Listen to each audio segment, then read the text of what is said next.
Extreme লেভেলের roller coaster থেকে শুরু করে মিলিয়ন মিলিয়ন মৌমাছি দিয়ে নিজেকে ঢেকে ফেলা সহ এমন সব বিশ্ব রেকর্ড যেগুলো আর কেউ কোনোদিন কখনোই ভাঙতে পারবে না।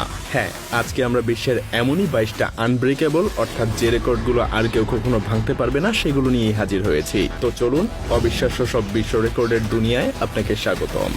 শুরু করা যাক এই ব্যক্তিকে দিয়ে। যেখানে আমরা 2 হাত দিয়ে পুশ আপ দিতে হিমশিম খেয়ে যাই, সেখানে এই ব্যক্তি মাত্র 1 আঙ্গুলের উপরে 45টা পুশ আপ দিয়ে বিশ্ব রেকর্ড করেছে, সেটাও কিনা মাত্র 33 সেকেন্ডে।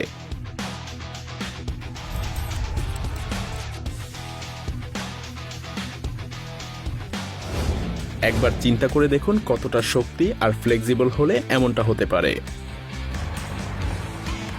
কেউ কিভাবে এমনটা করার চিন্তা করতে পারে, সত্যিই অবিশ্বাস্য। বাচ্চাটা এভাবেই 145 মিটার দূরত্ব অতিক্রম করেছিল, সেটাও কিনা মাত্র 30 সেন্টিমিটার উচ্চতার নিচ দিয়ে।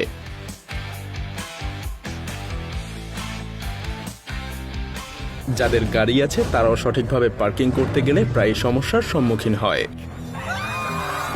কিন্তু এই ব্যক্তি না, কারণ এই ব্যক্তি পার্কিং করেই বিশ্ব রেকর্ড করে ফেলেছেন। গাড়ি পার্কিং করার পরেও 8 সেন্টিমিটারের মতো জায়গা অতিরিক্ত ফাঁকা ছিল। আর এই ব্যক্তি বিশ্ব রেকর্ডকে যেন নেক্সট লেভেলে নিয়ে গিয়েছেন। তিনি 108 তলা উচ্চতা থেকে বাস্কেটবল ফেলে মাটিতে থাকা লক্ষ্যভেদ করতে চেয়েছিলেন, কিন্তু এটা তো অসাধ্যকে সাধন করার মতো কাজ। অবশেষে 4 দিন পরে ঠিক 25 ঘন্টা নিরলস পরিশ্রমে তিনি 108 তলার উপর থেকে বল ছুঁড়ে একটা স্কোর করতে পারেন।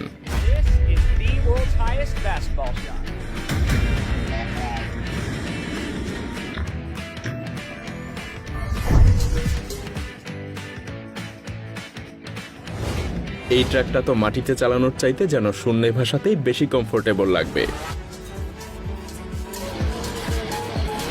ভাবা যায় এই ব্যক্তিরা পুরো একটা গ্রাম তৈরি করে ফেলেছে শুধুমাত্র তার উপর দিয়ে 379 ফুট দূরত্বে একটা পিকআপ ট্রাককে জাম্প করানোর জন্য। রেডবুল যেন রেকর্ডের জন্য সবই করতে পারে।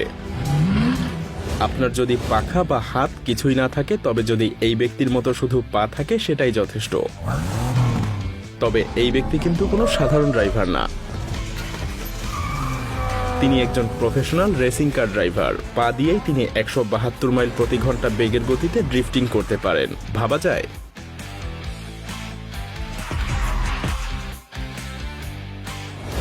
যেখানে বেশিরভাগ ড্রিফটিংই মাত্র কয়েক সেকেন্ড স্থায়ী হয়, সেখানে কিনা টানা 8 ঘন্টা ধরে ড্রিফটিং করা সম্ভব।